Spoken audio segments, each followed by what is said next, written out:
আসসালামু আলাইকুম রহমতুল্লাহি ওবরকাতুহু। সম্মানিত দর্শক, জানাজার রাজনীতি এবং লাশের রাজনীতি নিয়ে কথা বলবো। বিষয় দুটো খুব স্পর্শকাতর।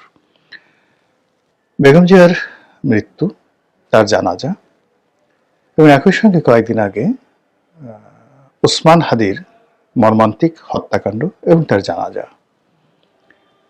এই বিষয়গুলো নিয়ে আলোচনা করতে গিয়ে খুব স্পর্শকাতর বিষয়, খুব সতর্ক হতে হচ্ছে।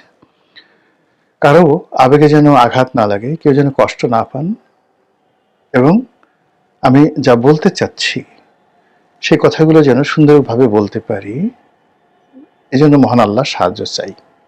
রব্বি ইশরাহ লি সাদরি ওয়া ইয়াসসির লি আমরি ওয়াহলুল উকদাতাম মিন লিসানি ইয়াফকাহু কওলি। হযরত মুসা আলাইহিস সালাম যে দোয়া করেছেন আল্লাহর দরবারে, ঠিক এই একটা ক্রিটিক্যাল মোমেন্টে এই কথাগুলো বলার জন্য আল্লাহর সাহায্য চাই।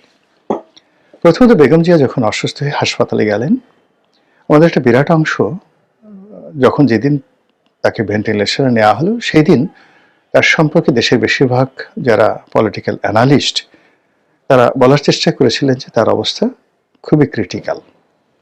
আমি বাকিটুকু বললাম না।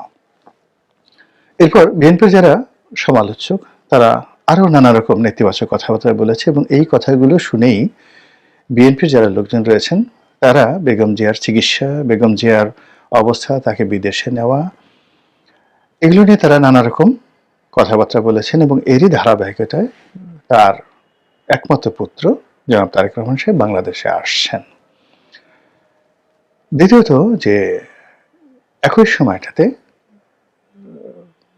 যে হাদির মৃত্যু, উসমান হাদি ইনকালাব মঞ্চের নেতা, তার সেই মৃত্যুকে কেন্দ্র করে একটা জনমত তৈরি হওয়া, মানুষের আবেগ তৈরি হওয়া, এবং একইভাবে তাকে ঢাকা মেডিকেল থেকে এভার কেয়ারে যখন নেওয়া হলো, তখনও সবাই বলার চেষ্টা করলো যে হাদি হয়তো বেঁচে নেই, হয়তো বাঁচবে না। তারপর যখন তাকে সিঙ্গাপুরে নেওয়া হলো, তখন বলা হলো যে কেন এই রাষ্ট্রীয় অর্থ ব্যয় করে নেওয়া হচ্ছে মূলত আবেগ তৈরি করার জন্য, বা হাদির এই মৃত্যুকে নিয়ে মহল বিশেষ ফায়দা লোটার চেষ্টা করছে, আবেগ তৈরি করার চেষ্টা করছে, এই ধরনের কথাবার্তা হচ্ছিল। এরপর হাদির লাশ যখন বাংলাদেশে এলো, তখন বাংলাদেশে যে দুর্ঘটনা ঘটলো, একটি পক্ষ সত্যি সুযোগ নেওয়ার চেষ্টা করলো। ডেইলি স্টার ভাঙা হলো, প্রথম আলোতে আগুন লাগিয়ে দেওয়া হলো, আর হাদির জানাজাতে নজিরবিহীন মানুষের উপস্থিতি ঘটল, এবং তাকে ঢাকা বিশ্ববিদ্যালয়ের কেন্দ্রীয় মসজিদের যে কবরস্থান, যেখানে কাজী নজরুল ইসলাম সহ অল্প কয়েকজন বরেণ্য ব্যক্তির মৃতদেহকে দাফন করা হয়েছে, এবং যেখানে ঢাকা বিশ্ববিদ্যালয়ের যে সিন্ডিকেট, সেই সিন্ডিকেট সিদ্ধান্ত নিয়েছে যে এখানে আর কোনো ব্যক্তির লাশ দাফন করা হবে না, এরকম সিদ্ধান্ত ছিল। তো সেই সিদ্ধান্তের ফলে যখন ডক্টর হুমায়ুন আজাদ মারা গেলেন, এবং ঢাকা বিশ্ববিদ্যালয়ের ইতিহাসে ডক্টর হুমায়ুন আজাদের যে ভূমিকা, তার যে যাকে বলা হয় কন্ট্রিবিউশন টু দ্য লিটারেচার,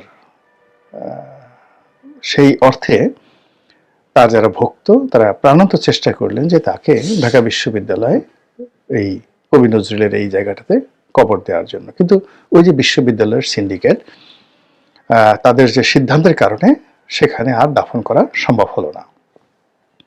তো সেই সিদ্ধান্তটা বহাল থাকা সত্ত্বেও কেবলই মাত্র জনরোষের ভয়ে বা জনগণের আবেগের কারণে, অথবা একটা বিরূপ পরিস্থিতি, সেটা ঢাকা বিশ্ববিদ্যালয়ের বর্তমান সিন্ডিকেট মোকাবেলা করতে না পারার কারণে, সেই সিন্ডিকেটকে, নতুন সিন্ডিকেটকে পুরনো সিন্ডিকেটের সেই সিদ্ধান্ত বাদ দিয়ে তাদেরকে সিদ্ধান্ত নিতে হয়েছে যে উসমান হাদিকে এই কবি নজরুলের কবরের পাশেই তাকে সমাধিস্থ করা হবে।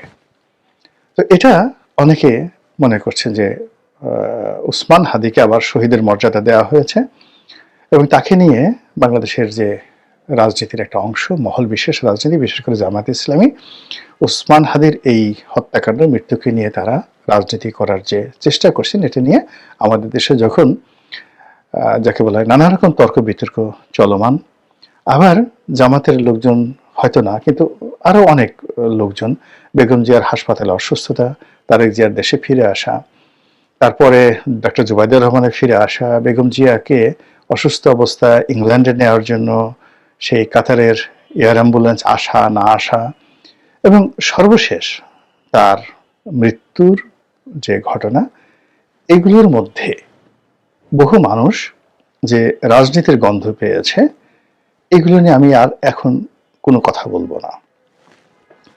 কথা বলে আমি যেটা বলতে চাই যে আমাদের দেশে লাশের রাজনীতি দীর্ঘদিনের, এবং মানুষ যারা জীবিত রাজনীতিবিদ তারা সবসময় জীবিত মানুষের চাইতে মৃত মানুষ বা মৃত মানুষের যে লাশ তাকে ভয় পেয়েছে। শোনা কথা, সত্য মিথ্যা জানি না। বঙ্গবন্ধু যখন ৭৫-এর 15ই আগস্ট নিহত হলেন, তো তখন নাকি কর্নেল তাহের, ওই সময়টাতে তিনি ছিলেন বলতে গেলে মানে অন্যতম বাংলাদেশের নীতি নির্ধারক।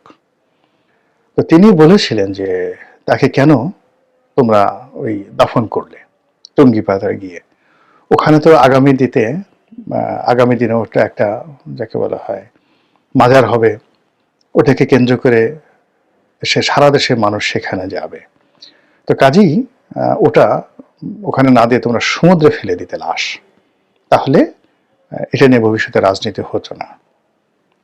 সত্য মিথ্যা জানি না, আমি আগেই বলছি, কিন্তু এই কথা ব্যাপক জনপ্রিয়। যদিও কর্নেল তাহেরের পরিবারের একজন ওয়ারেসাত বেলাল, তিনি সংসদ সদস্য ছিলেন একাধিকবার। তারপরে কর্নেল তাহেরের মেয়ে বা অন্য যারা আছেন, আরেক ভাই জাহাঙ্গীরনগরের প্রফেসর আনোয়ার জাহাঙ্গীরনগর ইউনিভার্সিটির ভাইস চ্যান্সেলর হয়েছিলেন। তো এরকম এই পরিবার আওয়ামী লীগের রাজনীতিতে জড়িত, কিন্তু কর্নেল তাহেরকে নিয়ে এই ধরনের কথাবার্তা কিন্তু প্রচলিত আছে। আবার প্রেসিডেন্ট জিয়াউর রহমানকে যে চন্দ্রিমা উদ্যানে যেখানে দাফন করা হলো, ওই সময়টিতেও কিন্তু এরকম হাদির এই যে মৃত্যুকে নিয়ে যে সেন্টিমেন্ট, যে আবেগ, ওই আবেগটা তখন ছিল। ফলে তার জানাজাতে বলা হয় বাংলাদেশের সর্বকালের সেরা, সর্বকালের সবচেয়ে বেশি লোক সমাগম হয়েছিল, এবং এটা ল্যান্ডমার্ক বলা হয়ে থাকে। এত জানাজাতে অতীতে কখনো হয়নি, ভবিষ্যতে কখনো হয়নি। তো এই যে বেগম জিয়া যখন অসুস্থ, তখন কিছু দুর্মুখ বলার চেষ্টা করছিলেন যে বেগম জিয়া যদি ইন্তেকাল করেন তাহলে তার জানাজাতে শহীদ জিয়ার চেয়ে বেশি লোক আসবে। মানে এই যে লাশ নিয়ে, জানাজা নিয়ে যে সকল কথাবার্তা, এটা এতটা অমানবিক, রুচিত বাদে এই ধরনের কথাবার্তা বলতে গিয়ে। এনিওয়ে, তো বঙ্গবন্ধুর সেই যে লাশ টুঙ্গিপাড়াতে দাফন করা হলো খুবই সাধারণভাবে, 570 সাবান দিয়ে গোসল করানো হয়েছিল। অল্প কয়েকজন লোক সেনা প্রহরায় সেখানে জানাজাতে অংশগ্রহণ করেছিল, কিন্তু ইতিহাস সেখানে থেমে থাকেনি।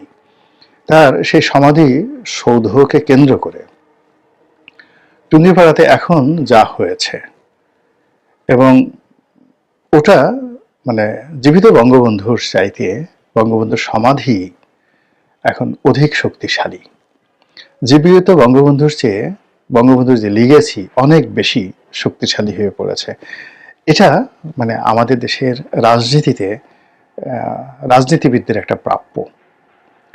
রাজনীতিবিদরা যদি রাজনীতি করেন সততা নিয়ে, আন্তরিকতা নিয়ে, তাহলে তাদের লাশ পরবর্তী প্রজন্মে তাদের জীবিত দশায় তাদের চেয়ে শক্তিশালী হয়ে পড়ে।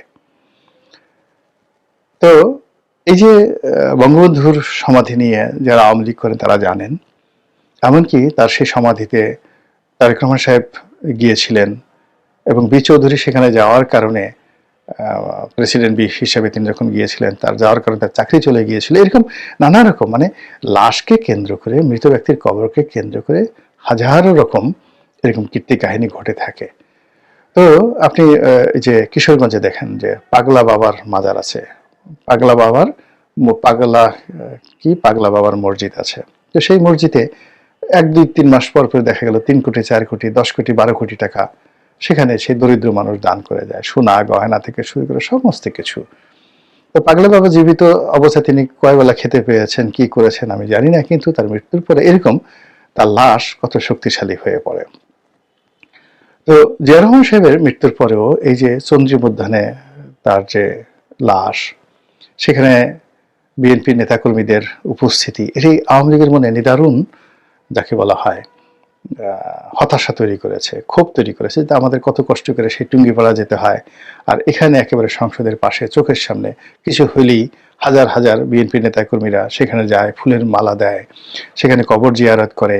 এটা আওয়ামী লীগের লোকজনের ভালো লাগেনি। ফলে আওয়ামী লীগ যখন প্রথম দফায় ক্ষমতায় এলো তখন এই জিয়া উদ্যানের নাম পরিবর্তন করে তারা চন্দ্রিমা উদ্যান দিয়ে দিল, যেটা আগে ছিল চন্দ্রিমা উদ্যান, যেটা বিএনপি ক্ষমতা এসে এটাকে জিয়া উদ্যান বানালো। তাহলে এটা হলো ওই যে জিয়াউর রহমানের লাশকে ভয় পাওয়া। দ্বিতীয়ত যে যখন আবার এই 2009 সালে আওয়ামী লীগ ক্ষমতা এলো, আবার না ক্ষমতা এলো যখন তারা 96-তে ক্ষমতা এলো, তখন তারা যে কাজটি করেছিল সেটা হলো সংসদ ভবনের যে রাস্তাটা এবং চন্দ্রিমা উদ্যান বা জিয়া উদ্যান এর মধ্যে যে একটা ব্রিজ ছিল, স্টিল ব্রিজ, যেটা এখন আছে, যেটি দিয়ে সহজে এই রাস্তা দিয়ে যারা সংসদ ভবন দেখতে যায় তারা অনায়াসে গিয়ে চন্দ্রিমা উদ্যানে যেতে পারে।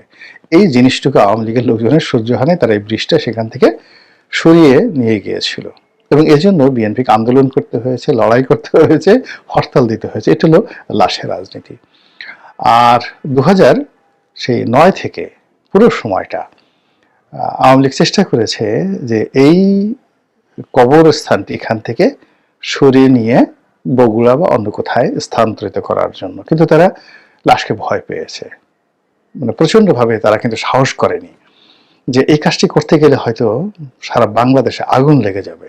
তো বোঝার চেষ্টা করুন, জীবিত জিয়াউর রহমানকে তারা যতটা না ভয় পেত, তার এই কবরটা তার চাইতে অনেক বেশি শক্তিশালী ছিল। এরপরে তারা সংসদে দাঁড়িয়ে নানা রকম গিবত করেছে যে এর মধ্যে কোনো লাশ নেই, কিচ্ছু নেই, এটা একটা ভুয়া জিনিস, এটাকে কেন বিএনপির এই লোকজন করছে। পার্লামেন্টের বক্তব্য শেখ সেলিম বলেছেন, স্বয়ং প্রধানমন্ত্রী শেখ হাসিনা বলেছেন, কিন্তু এত কিছু বলার পরেও জনমত এটা অ্যালাউ করেনি। মানে কেবলমাত্র বিএনপির জনমত নয়, আওয়ামী লীগের জনমতও এই বিষয়গুলো নিয়ে আওয়ামী লীগ এরকম বাড়াবাড়ি করবে, এই লাশ নিয়ে রাজনীতি করবে, এটা আসলে মানুষজন পছন্দ করেনি। যাই হোক, বেগম যে ইন্তেকাল করেছেন সেই সংসদ প্লাজাতে, সেই মানিক মিয়া এভিনিউতে তার জানাজা অনুষ্ঠিত হবে। আজকে আমি এই ভিডিও করছি মঙ্গলবার দিন সন্ধ্যার পরে, বুধবারে সেটা হবে। আশা করছি যে অনেক অনেক লোক হবে, অনেক অনেক লোক হবে এবং নতুন ইতিহাস তৈরি হবে। আমি কোনো অবস্থাতে বলবো না ওটার সাথে বেশি হয়েছে কম হয়েছে, এটা বলবো না, কিন্তু বেগম জিয়ার প্রতি এই মুহূর্তে মানুষের যে আবেগ, শ্রদ্ধা, ভালোবাসা, এটা হঠাৎ করে নয়, এটা একেবারে তার কর্ম। তিনি যে মজলুম ছিলেন, তিনি যে অসহায় ছিলেন, তিনি যে দুর্বল হয়ে পড়েছিলেন, তার শত দুর্বলতা নিয়ে তিনি একবার চিৎকার করেননি, কোনো অভিযোগ করেননি। এই জন্য মানুষের আবেগ একেবারে ঢেলে পড়েছে এবং সেই আবেগ জানাজার ময়দানে আমরা দেখতে পাবো। এবং সেই জানাজা হওয়ার পরেই আমি মনে করি যে ওটা আজকের এই দিনে বললাম একদিন আগে, এরকম একটা ইতিহাস তৈরি করবে যে ইতিহাস হয়তো বহু বছর অন্য কেউ অতিক্রম করতে পারবে না। আর সবচেয়ে যে অবস্থা যে বেগম জিয়া তিনি হয়তো জীবদ্দশায় এটা কল্পনা করেননি, সেটা হলো তাকেও সমাধিস্থ করা হচ্ছে তার স্বামীর কবরের পাশে চন্দ্রিমা উদ্যানে। এটা তিনিও কল্পনা করেননি এবং বিএনপির যারা লোকজন আছে তারাও কল্পনা করেনি। এবং আমার বিশ্বাস যে বিএনপি যদি ক্ষমতায় থাকতো, তারেক রহমান সাহেব যদি প্রধানমন্ত্রী হতেন, এই অবস্থায় বেগম জিয়া যদি ইন্তেকাল করতেন, সেক্ষেত্রে তাকে এই বর্তমান যেখানে দাফন করা হচ্ছে এটা এত সহজ ছিল না। তো কাজেই দেখেন যে একটি মৃত্যু, একটি লাশ রাজনীতিতে কি ব্যাপক প্রভাব এবং প্রতিপত্তি স্থাপন করে, এবং এখানে কিভাবে প্রকৃতি, কিভাবে আসমানের মালিক আল্লাহ জমিনে তার বান্দা এবং বান্দীদেরকে কিভাবে মহিমান্বিত করেন, কিভাবে লাঞ্ছিত করেন, কিভাবে অপমানিত করেন। এই বেগম জিয়ার মৃত্যু এবং আগামীকালে জানাজা এবং তার দাফন কাফন হওয়া নিয়ে এই বাংলায় যা কিছু ঘটলো তাতে করে আপনি কি বুঝলেন? মহান আল্লাহ আমাদের সবাইকে হেদায়েত দান করুন এবং হেফাজত করুন। আসসালামু আলাইকুম ওয়া রাহমাতুল্লাহি ওয়া বারাকাতুহু।